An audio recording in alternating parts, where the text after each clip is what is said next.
早急に取り掛かるぞ。 진격의 거인에서 인간 중 최강이라 불리는 리바이 아커만은 꾸준한 인기를 유지하고 있는데요.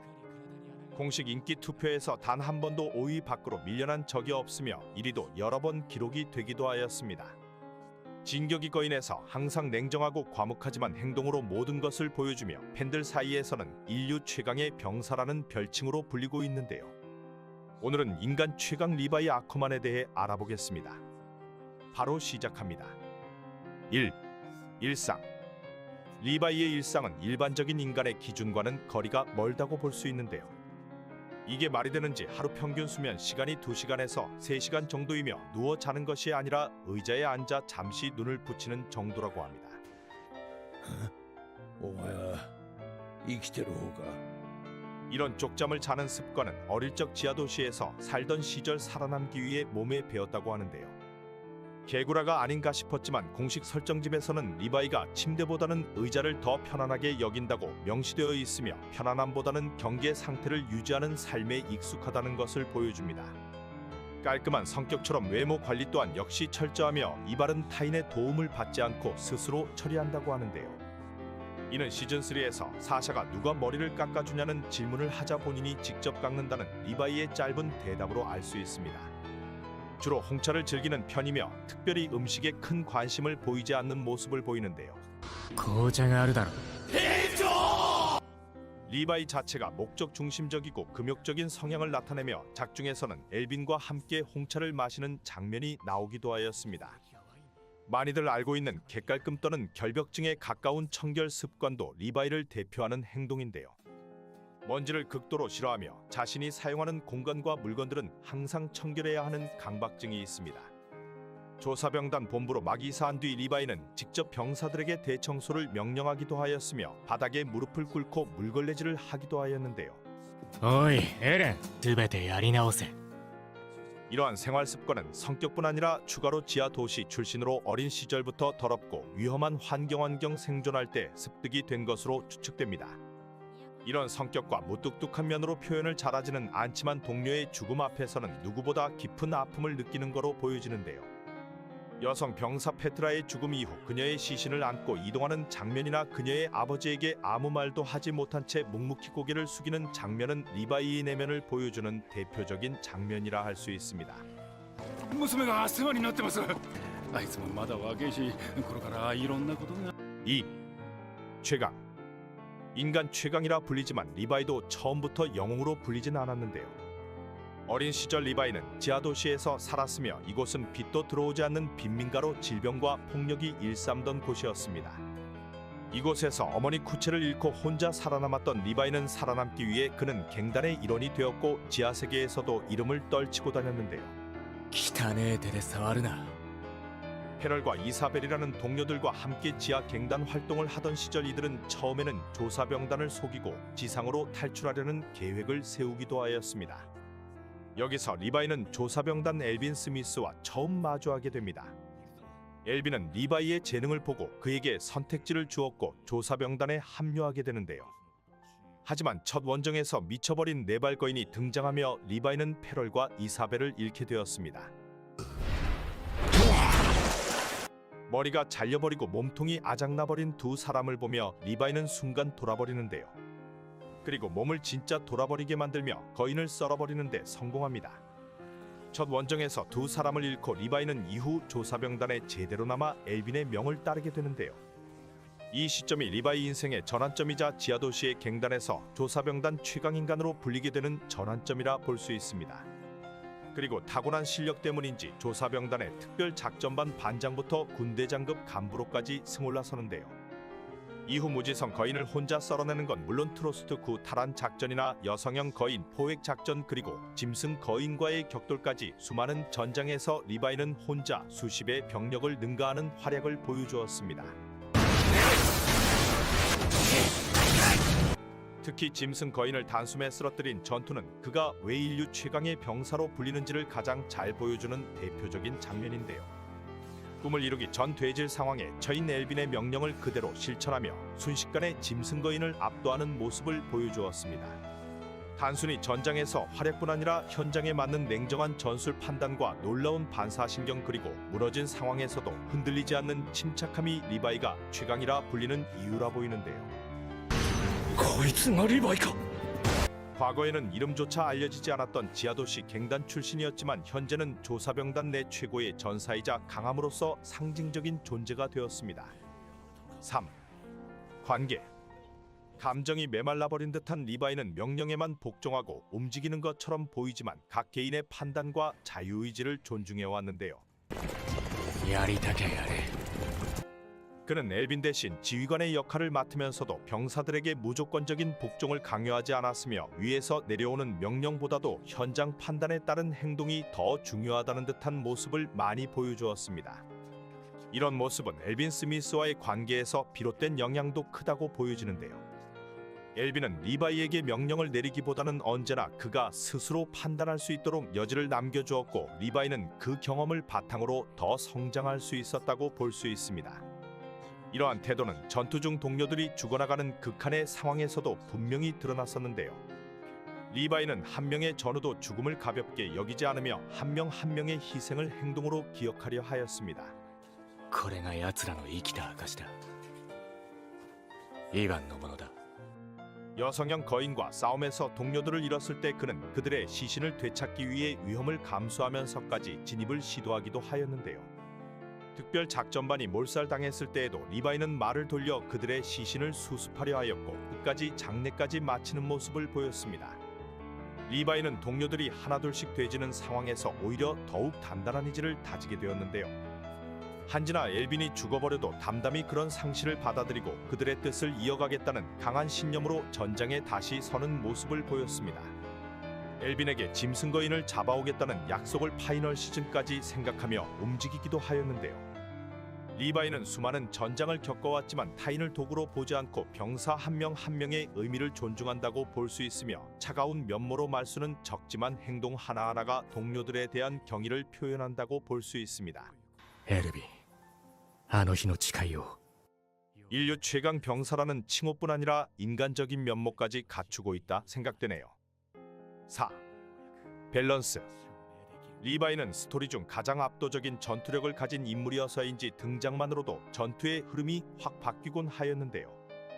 거인을 때려잡는데 한 사람 때문에 인간이 유리한 상황으로 바뀌는 경우가 많으며 작가는 이야기의 긴장감과 밸런스를 유지하기 위해 리바이를 사실상 강제 퇴장을 시켰다고 볼 수 있었습니다. 실제로 리바이는 결정적인 순간마다 부상을 당하거나 다른 지역에 머무르는 등 전장에서 일시적으로 빠져있는 경우들이 생겼는데요. 짐승 거인과의 전투 직후 리바이는 지크를 압도하며 압승을 거뒀지만 지크의 자폭으로 지크는 도주하고 리바이는 역대 최악의 중상을 입고 쓰러지게 되었습니다. 전투의 압도적 승자는 리바이였지만 결과적으로 전쟁의 흐름에는 영향을 주지 못하도록 작가가 제거를 해버린 것인데요. 만약 리바이가 정상적인 컨디션으로 전장에 남아 있었다면 이야기의 흐름 자체가 바뀌었을지도 모른다고 생각됩니다. 실제 작가도 인터뷰를 통해 리바이 이놈이 너무 강해서 이야기 전개가 어려웠다고 털어놓기도 하였는데요. 거인을 포함하여 강한 인물들이 많지만 스토리조차 조정해야 할 만큼 강한 캐릭터가 바로 리바이였습니다. 5. 그 이후의 삶. 857년 모든 것이 뒤바뀐 세계 속에서 리바이 아커마는 두 아이의 보호를 받으며 조용한 삶을 살아가게 되는데요. 전쟁이 끝나버리고 거듭된 전투와 끝없는 상실 속에서 그는 더 이상 전장 선두에 서지 않는 모습을 보입니다. 짐승 거인의 자폭으로 인해 오른손 손가락 일부와 얼굴 그리고 몸에 심각한 상처를 입은 그는 더 이상 전투에 나설 수 없는 몸이 되어버린 것인데요. 하지만 리바이 존재 자체만으로도 연합 내에서는 상징이자 전설로 남은 생애를 보내게 되었습니다. 급 리바이 곁에 남은 팔코와 가비는 말하자면 리바이의 마지막 전우이자 보호자처럼 지내게 되었는데요. 사실상 통제가 불가능했던 인간이지만 이제는 아이들의 도움을 받으며 일상 속에서 살아간다는 설정은 리바이의 삶의 방향이 얼마나 극적으로 전환되었는지를 알 수 있습니다. 과거 리바이는 결코 체계 속에 순응하는 성격이 아니었지만 현재는 이를 수긍하며 살아가는 것으로 보이며 과거 인류 최강의 병사로 불리었지만 현재는 휠체어를 끌고 제대로 뛰지도 못하는 신세가 되어버린 것인데요. 최강의 병사이지만 현재 가장 고독한 병사로 남게 되었으며 자신과 함께하였던 한지나 엘빈과 같은 동료들이 모두 떠난 뒤라 홀로 모든 것을 짊어진 채 살아가는 병사가 되어버렸습니다. 현재는 휠체어를 탄 채 풍선을 나눠주거나 은퇴의 삶을 보여주고 있으며 그 이후의 삶은 모두가 기억하는 리바이와 너무 달라서인지 더 공개가 되지는 않고 있습니다. 감사합니다. 아커만 일족이자 에렌에게 복종을 했다는 썰이 돌았던 인물은 바로 미카사 아커만인데요. 오늘은 미카사 아커만에 대한 비밀들을 알아보겠습니다. 바로 시작합니다. 1. 가문. 진격의 거인 송 미카사의 진짜 정체는 아커만 가문이라는 수수께끼와 직결되는데요. 아커만 가문은 엘디아 제국 시절부터 특별한 존재로 여겨져 왔으며 왕가의 명령에 따르지 않는 민족으로 불리며 멸시와 박해를 받아왔다고 합니다.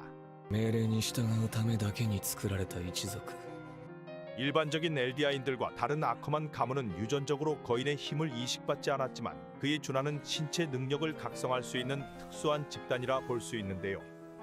이런 모습은 리바이나 미카사 둘만 가지고도 거인들이 불쌍하다 느껴지는 장면들을 보면 알 수 있습니다. 이들의 능력은 특정 순간의 극도의 스트레스 상황에서 각성하며 일종의 유전자에 새겨진 전투 기억을 불러와 신체 능력을 비약적으로 향상시키게 되는데요. 미카사도 에렌이 납치된 날 처음으로 이 능력을 각성하게 되었으며 진짜 아커만의 힘을 보여주기도 하였습니다. 또 다른 대표적인 아커만은 리바이 아커만으로 미카사와 리바이는 모두 작은 체구임에도 불구하고 인류 최강이라 불릴 정도의 신체 능력과 반사신경을 보여주었는데요.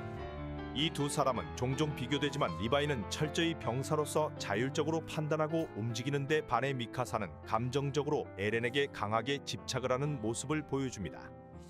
아커만 가문의 가장 중요한 설정은 왕가의 명령에 저항할 수 있는 존재라는 점이며 작품 중반 지크 예거는 미카사에게 너희 아커만은 원래 왕을 지키기 위해 만들어진 인종이라 하였는데요. 왕의 명령에 저항하는 게 아니라 오히려 복종하도록 유전자가 설계되어 있다고 하였습니다. 하지만 에렌은 정반대의 설명으로 아르민을 좁혀버리고 미카사에게 꼽을 주기도 하였습니다. お前と俺じゃ喧嘩になん 하지만 결말을 보면 미카사는 에렌에게 충성하는 것이 단순한 본능이 아니라 어린 시절 생사를 오가는 상황에서 그녀가 스스로 선택한 것이라는 걸 알 수 있습니다. 소수의 아커만들만 등장한 것을 보면 거인 밸런스도 무너뜨릴 수 있어 이들이 얼마나 강한지 알 수 있네요. 2. 노예. 진격의 거인에서 논쟁이 되었던 것 중 하나는 바로 미카사는 에렌을 사랑한 것인지 아니면 아커만이어서 노예처럼 복종한 것인지에 대한 것이었는데요. 미카사는 처음부터 끝까지 에렌 곁에 있었고 어린 시절 가족을 잃고 죽음 직전에 놓였던 상황에 에렌을 통해 구조되며 삶의 의미를 다시 얻게 되었습니다. もう大丈夫だ安心しろ 그날 이후 에렌은 미카사에게 단순한 친구가 아닌 삶의 전부가 되었으며 애정 이상의 복잡한 감정이 드러나기 시작하였는데요. 이러다 등장한 내용의 아커만 가문은 특정 인물에 대해 본능적으로 충성을 느끼는 종족이며 미카사가 에렌을 지키려는 것도 유전자에 각인된 본능일 뿐이다라는 설정이 나오게 되었습니다. 이 내용과 함께 아커만 가문 특성상 호위 임무에 의해 복종하는 것이라는 해석을 가능하게 만들었고 에렌 역시 이 논리에 기대어 미카사를 밀어내게 되었는데요. ミカサお前が大嫌いだった 실제 미카사는 단 한 번도 자신의 감정을 명확히 말한 적이 없었으며 작중 딱 한 번 아르민의 질문에 대답한 그 순간을 제외하고는 침묵을 유지하였습니다. 미카사는 에렌은 가족이라 말했지만 그 말조차 에렌은 듣지 못한 채 논란은 계속되고 있었습니다. 그리고 마지막 화에서 미카사는 에렌을 스스로의 손으로 죽이며 그를 감싸 안고 마지막 인사를 전하였는데요. 마지막 장면은 복잡한 감정의 결말을 나타내고 미카사의 진심이 드러난 순간이어서인지 진격의 거인 명장면으로 꼽히고 있습니다. 에렌 역시 죽기 전 마음속으로 미카사에게 나를 싫어하지 말아달라고 말하는데 이 대사는 에렌의 복잡한 심리를 그대로 드러내며 미카사가 자신을 사랑한다는 것을 알고 있었고 그 감정을 일부러 밀어내면서까지 모두를 지키려 한 것으로 생각됩니다. 결국 미카사의 감정은 복종이 아닌 선택이었다고 볼 수 있는데요. 어린 시절 에렌이 준 스카프처럼 미카사의 행동과 선택은 거의 스토커급의 뜨거운 사랑이었고 복종이 아닌 걸 알 수 있습니다. 3. 존나세. 아커만 가문의 이름을 들으면 보통 두 명이 떠오르며 두 사람은 바로 리바이 아커만과 미카사 아커만인데요. 인류 최강이라는 칭호를 가지고 있으며 두サラ 모두 아커만 가문의 혈통으로 초인적인 반사신경과 전투 센스 그리고 신체 능력을 보유하고 있습니다. 働きは波の兵士100と10日です 어린 시절부터 자신보다 큰 남자들을 3대1로 때려눕히기도 하였으며 확실히 보통 인간과는 다른 파괴력을 보여주었는데요. 조사병단 훈련에서부터 실전에서 활약까지 다른 강함을 보여주었고 인간 중 나름 격투 최강인 애니마저 미카사를 짐승이라 표현하기도 하였습니다. 거인이고 사람이고 다 조져버리며 엔딩까지 살아남은 인물 중 하나인데요. 일반 사람들과 달리 근육량 자체가 다르며 작은 체구임에도 한 손으로 사람을 날려버리는가 하면 몸무게 자체가 다르다고도 얘기가 나돌고 있습니다. 초기에는 리바이에게 도움을 받기도 하며 밀리는 모습을 보였지만 이후 미카사는 감정과 판단 그리고 결단까지 포함된 완성형 전사로 진화를 하게 되었는데요. 역대 9거인들과 혼자 맞다이를 하기도 하였으며 결국 최종장에서 에렌의 목을 직접 썰어버리며 전쟁을 끝낸 전사로 남게 되었습니다. 리바이마저 다리와 눈이 아작나며 인류 최강 전사가 되었네요. 4. 만약에 중간에 에렌은 진짜 겁나 힘들었는지 미카사와 함께 도망쳤다면 어떻게 됐을까란 생각을 하였는데요. 진격의 거인 마지막 화에서 에렌은 아르민에게 단 한 번 상상했던 장면을 털어놓았습니다. 그 장면은 미카사에게 자신과 함께 도망치자고 말하고 함께 모든 걸 버리고 사라지는 삶이었습니다. 그것은 단지 가능성이 아니라 에렌이 마음만 먹으면 실현이 가능하였던 진심이었고 동시에 그가 끝내 선택하지 못한 길이었는데요. あと4年の余生を静かに生きよう。誰もいないところで。 만약 그날 미카사가 콜이라고 말했다면 두 사람은 한적한 바닷가 근처에 잦고 허름한 오두막에서 에렌은 긴 머리를 뒤로 묶은 채 물고기를 잡고 미카사는 정원을 가꾸며 따뜻한 차를 끓이며 살아가게 되었을 것입니다. 거인이고 나발이고 누군가를 지키기 위해 죽이지 않아도 되는 세상으로 더 이상 상처나 집착이 필요 없었을 텐데요. 물론 과거를 완전히 잊지는 못하겠지만 때때로 동료들의 얼굴이 떠오르기도 하고 땅울림의 잔상에 잠시 눈을 감기도 하였을 것인데요. 만약 이러한 평행 세계가 있었다면 에렌이 원했던 유일한 휴식의 장소이자 미카사가 꿈꿨던 진짜 일상이라 보여집니다. 아무도 죽지 않고 아무것도 지키지 않아도 되는 삶 속에서 그들은 조용히 서로의 손을 놓지 않은 채 함께 살아갔을 거로 보입니다. 5. 스카프. 미카사 아커만을 상징하는 물건 중 하나는 단연 붉은 스카프인데요. 이 스카프는 단순한 의상이 아니라 미카사의 삶을 바꾼 물건이라고도 볼 수 있습니다. 이야기에 처음부터 끝까지 반복적으로 등장하며 붉은 스카프는 미카사가 부모를 잃고 납치당한 날 에렌이 도둑들을 처치한 후 미카사에게 감아주었는데요. あったかいだろ。 몸을 떨고 있던 미카사에게 에렌과 연결고리가 된 물건이라 볼 수 있습니다. 이후로 미카사는 이 스카프를 늘 소중히 간직해왔으며 몸을 움직일 수 없는 순간에도 감정이 흔들릴 때에도 언제나 스카프를 가까이 두었는데요. 에렌을 직접 안을 수 없어서인지 스카프를 항상 옆에 두었으며 이 스카프는 미카사에게 있어 유년기의 상처를 치유한 흔적이라 볼 수 있습니다. 동시에 에렌이라는 존재를 향한 마음이기도 하였다고 보여지는데요. 하지만 시간이 흐르고 에렌의 생각과 방향이 바뀌기 시작하면서 이 스카프는 단순한 유대가 아닌 속박의 이미지로도 보이기 시작하였습니다. 에렌은 미카사에게 그건 내가 선택한 게 아니라 유전자에 새겨진 충성일 뿐이야 라는 말을 던지기도 하였습니다. 하지만 엔딩 이후에는 미카사가 에렌의 무덤 앞에서 조용히 앉아 스카프를 매만지고 있자 마치 에렌이 돌아오기라도 한 것처럼 한 마리의 새가 미카사에게 머플러를 둘러주고 사라졌으며 이 또한 진격의 거인에서 하나의 명장면으로 남게 되었습니다.